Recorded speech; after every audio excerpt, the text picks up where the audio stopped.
Hello, I am your absent father, but I bet you're wondering why there hasn't been a review in 2 months.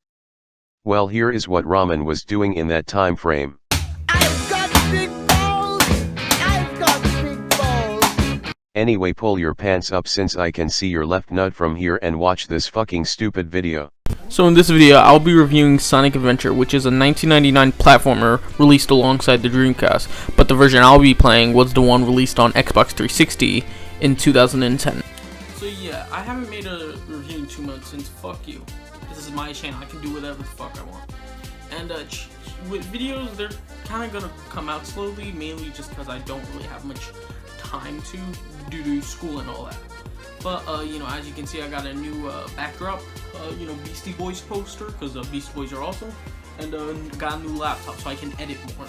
So, pretty much, yes, so Sonic Adventure, interesting thing about this game, it started off as a Saturn game, and it was started production after Sonic X-treme was canceled, and was, you know, they made, you know, they made stuff for the Saturn. But the problem was, when Sega announced they were going to do the Dreamcast, they were like, oh shit, so they decided to, whatever they worked on the Saturn, they decided to make that into Sonic Jam, which is a game collection of Sonic 1 through Knuckles. And then, was it later, when making it for the Dreamcast, they took 10 months to make this game for the Dreamcast, so it could come out in time. Now, here's the thing, people will find that impressive since Mario 64 took 3 months, but here's the thing I will say about that. 10 months seems like an unfinished product, because the thing is, games should usually take around like 2 to 5 years to make. So with this game, and it clearly shows, this game is kind of unfinished. I'm not saying that's a bad thing. You see Crash Twinsanity, that's a masterpiece, but that's unfinished. But pretty much we'll look into this game and see what the hubbub is about, and check if the game truly ages well, and if it's an unfinished masterpiece. He's in, boys! He did it! He said it! In this game, you play as 6 characters, which are Sonic, Tails, Knuckles, Amy, Big, and Gamma, and all of them have varying gameplay styles. Each playable character has their own goal. Sonic wants to defeat Robotnik. Tails, well, you know, Tails just does what Sonic does, so he also wants to defeat Robotnik. Knuckles wants to collect pieces to the Master Emerald. Amy wants to protect this bird fucking thing. Big, you know, he needs to catch Froggy. And then Gamma, you know, he wants to kill his family members. I'll talk about that later. Now, since each character has different goals, they obviously have different gameplay styles. So let's start off with Sonic. Now, Sonic's story is probably the best just because of its gameplay, which is just running fast to the end of the stage, which is actually pretty normal for Sonic. But here's the thing, this is the first time they ever did that type shit in 3D. I'm not saying this is the first 3D Sonic game, no, that goes to Sonic 3D Blast, which, you know, people saying the Sonic had a rough transition into 3D thing is wrong. I mean, like, look at Sonic 3D Blast, that was, you know, that was pretty rough. Like, you know, they canceled Extreme and had to put this on the fucking Saturn. Anyway, you have 10 stages, and you just have to go to the end of the level so you can free some animals or get a Chaos Emerald. Since you're trying to get the Chaos Emeralds, so this creature called Chaos doesn't get to it, which is controlled by Robotnik, so he can try to get all the Chaos Emeralds. But yeah, that was pretty much Sonic's story, so now on to Tails. Now with Tails, it's essentially the same thing as Sonic, except this time you're racing Sonic, which is kind of fucking stupid, but okay, I guess. Like, it's still pretty fun. But I will say this, the story is kind of shit here, like where like they try to do forced emotion, like, oh yeah, Tails needs to do something by himself or some shit like that. I don't know, I didn't pay attention since it was very unimportant. Like, it's just like after him and Sonic separate, it just like split in there, like it wasn't mentioned before, it just split in there. And it's even worse due to the terrible acting. That's Eggman! I wonder what happened to Sonic. Tails has 5 levels, which if you don't know, each character has their own set amount of levels, and they can also vary in level design too, depending on the character you play as. Anyway, on to Knuckles. During a night of protecting the Master Emerald, Chaos decides to be a little bitch and destroys the Master Emerald. So now you, Knuckles, have to go across levels to go collect emerald pieces, which you know, it's pretty fun. Like, people say these are shit just because of the annoying beeping thing, and just, it's not really that annoying. It just, you know, beeping, it just tells you where it's at. It gets way worse in Sonic Adventure 2 though. Knuckles has 5 levels, and he doesn't really have much to his story aside from this like depressing ass monologue in the beginning where he's like, my only purpose in life is to protect the Master Emerald. Which, if that's your only purpose, then God, get some fucking friends. But yeah, his story is, it's fine, it's fun, it's not the best, but, you know, it's manageable. Anyway, on to the next story, Big the Cat. Now, here's an unpopular opinion. Big the Cat's levels in Sonic Adventure do not suck, and they are easy as fuck. People criticize his levels saying that they are slow and hard, which, you know, the first level of his, I beat within 40 seconds, so I'm not, you know, that's fucking false. It's actually pretty easy. And let me tell you, I'm not good at video games. I got Cuphead back in 2019. I still haven't beat that game yet. Now, his levels are just fishing, which is kind of interesting considering that Sega made a game about fishing called Sega Bass Fishing a year before this game came out. But people criticize this game since it's fishing in a Sonic game, which I'm going to make an argument in my conclusion that will pretty much make more sense why this isn't a Sonic game. Big the Cat only has 4 levels, and he's pretty quick and easy. Just, you know, fuck you, Aaron Hansen, for trying to make it look like, oh yeah, it's so fucking hard, even though it's pretty easy. Anyway, on to the next story, Gamma. Gamma's gameplay style is just a third-person shooter, which they made it a shooter since kids kept writing into Sega for Sonic to have a gun. Yeah, that's a great fucking idea. His gameplay style is pretty fun. I would call it the second best. And an interesting thing is that if you try to go into the water, he will just float above it, which is cool and all, but it brings a few problems with it.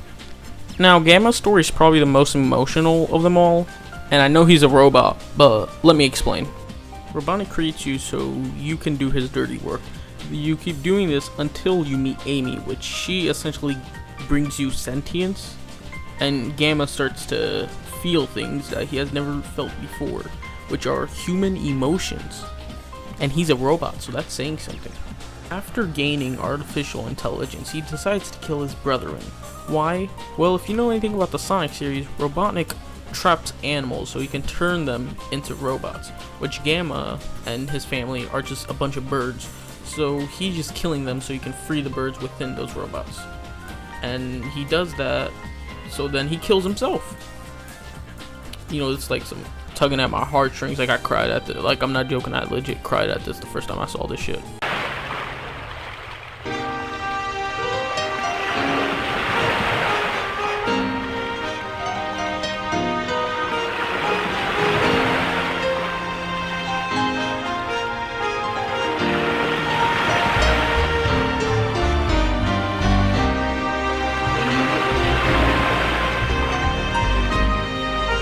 Gamma has 5 levels, which are pretty good. The only problem I would say with the levels is that, unlike the rest of the characters, he has a time limit.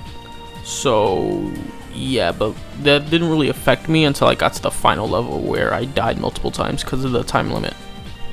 Anyway, on to Amy, and I bet you're wondering why I skipped her so much. I'll tell you why. It's because her shit is the worst.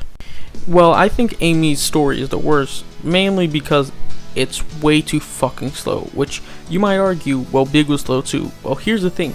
Big was not in action-packed stages. He was sitting down fishing, so you didn't have to move that much. But with Amy's story, you're getting constantly chased by a fucking robot, so you have to move all the fucking time. And yeah, it kind of gets annoying, and I have to use her hammer all the time so I can go to places faster, because she's way too fucking slow. Now, I wouldn't call Amy bad, just it's definitely the low point of the game, as in like the lowest point, since it's, you know, it kind of gets annoying after a while. Not saying it's not fun, but it definitely gets annoying after a while. The plot of Amy's story is that she finds this bird who has a Chaos Emerald around its neck, which she doesn't know it's a Chaos Emerald, so she doesn't know why she's being chased by a robot who was sent by Robotnik to get the Chaos Emerald from around that fucker's neck. So she's protecting this little shit with all her life. And yeah, that's about the whole story. Nothing emotional happens. The birds reunite with its family. And oh look, it's Gamma. before we get to the final story, I need to mention something. In the previous stories, you are teleported randomly back in time so you can understand the backstory of this monster named Chaos. So pretty much what happened was Tikal wanted to protect these little creatures called Chows, but her father was like, nah, we gonna pull a US Capitol on this bitch. So then a bunch of Echidnas go to raid the place where the Master Emerald and the Chaos Emeralds are at. But then Chaos appears, who is a mutated Chow, by the way, and he kills all of them. And that's pretty much all we're told from these flashbacks. Anyway, speaking of Chows, I should probably mention the Chow Garden.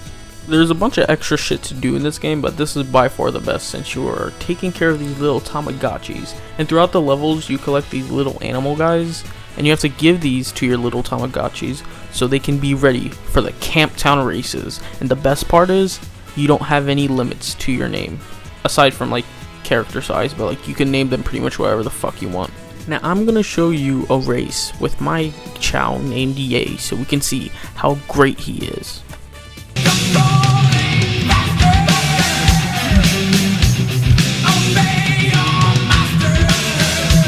You know what, Ye? Since you lost this race, I'm taking away your Adidas partnership. Have fun with that.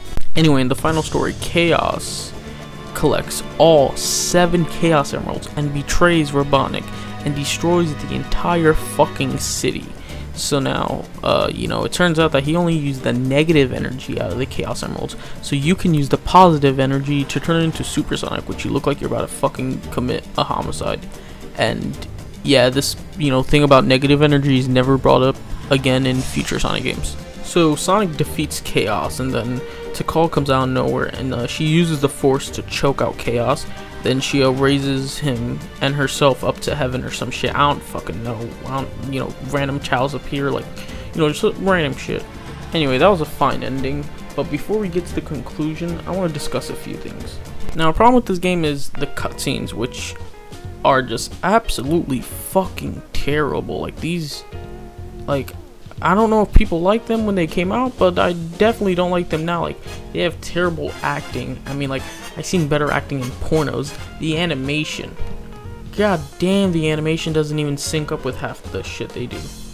And the audio mix is way worse. Since there could be music playing in the background that could be going over what they're saying, and you could not understand what they're saying. But you gotta check out my newest power supply. Ta-da! Whoa! A Chaos Emerald! Yep, I just happened to find one of the 7 emeralds during one of my test fights. A cool thing about this game is that it has a great soundtrack. These are some songs I would just put in my fucking Spotify playlist just because they're actually fucking jamming. Songs was it Doesn't Matter, Open Your Heart. These songs are fucking bangers.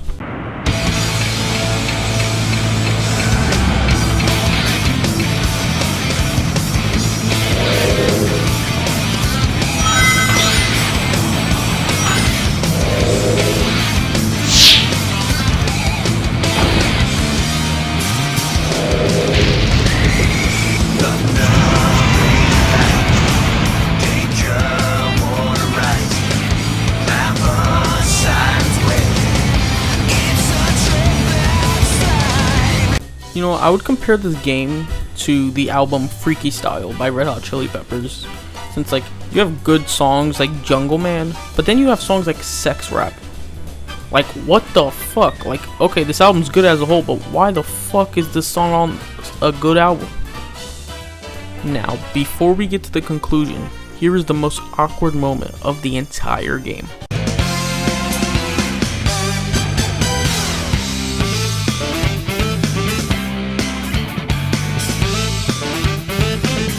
I wonder what he meant by that. Okay, so I forgot to mention a few things, so let's get a few things straight. Amy has 3 levels, so they really fucking drag those out. And the boss fights, they're fine, they're pretty easy as a whole, but yeah, that's about it. Here's how I would rank all the stories. Anyway, to the conclusion. So in conclusion, this game is an interesting Sonic game. Now, people complain about the many gameplay styles, and I'll tell you why there's many gameplay styles. I'd rather not look at this as a Sonic game. I'd rather look at this like a tech demo for the Dreamcast, since it has many play styles that wouldn't be in the Sonic game. Like you have your like fishing segments, you got your third-person shooter, you got like your more explorative segments. Like it feels like a tech, more of a tech demo than a Sonic game. It's like the Guns N' Roses album, Chinese Democracy. That's more of an Axl Rose album than a Guns N' Roses album itself. Just think of it like that. And it'll probably come out better. Like I think it's actually a pretty good game. It's well made.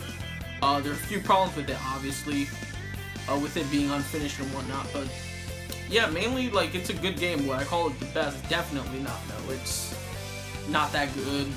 I mean, as like if we're gonna compare it to the best, it's not up there. Like it's a really good game. I would say its legacy is up there. But as like the games with the Sonic series, I wouldn't say it's not up there with Mania, Generations 3 or Adventure 2. It's really good for like, you know, what the game is. Like it's pretty fun. You can have fun with it, but it's not the best. I'll give it like a 7 out of 10. That's the most it'll get for me. Like I love this game. I have like attachment to it. It's one of the first Sonic games I played, but it's not a game that I would be like, yeah, this is one of the best Sonic games. Now it is one of the better Sonic games because if you know anything about Sonic, it's never consistent with its quality. And yeah, since I don't know how to end this, I'm just gonna cut to the next thing out. So this is my old laptop I used to edit videos on. I don't need this anymore, so bye bye laptop. I hurt myself today to see if I still feel. I focus on the pain. Here's the aftermath of the situation. Anyway, the video's over. Bye bye.